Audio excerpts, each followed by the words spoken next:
Hi అండి అందరికీ. మన ఛానల్ ఎవరైనా కొత్తగా చూస్తుంటే ప్లీజ్ లైక్ చేసి సబ్స్క్రైబ్ చేసుకోండి.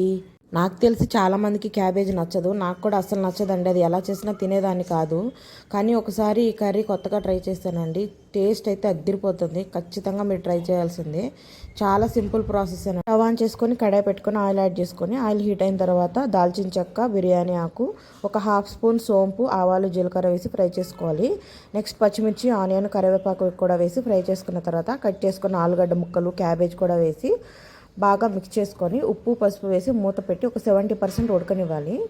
నెక్స్ట్ ఉడికిన తర్వాత దాంట్లోకి టమాటా యాడ్ చేసుకొని మూత పెట్టి ఇంకొక 10% ఉడికిన తర్వాత కారము, ధనియాల పొడి, గరం మసాలా యాడ్ చేసుకోవడమేనండి. నిజంగా చెప్తున్నాను, టేస్ట్ అయితే అద్దిరిపోతుంది. ఖచ్చితంగా ట్రై చేయండి. క్యాబేజ్ నచ్చని వాళ్ళు కూడా చాలా ఇష్టంగా తింటారు. అయితే ఈ కర్రీ నాకు ఫేవరెట్ అయిపోయిందండి. ఈ వీడియో మీకు నచ్చిందా? అయితే లైక్ అండ్ సబ్స్క్రైబ్.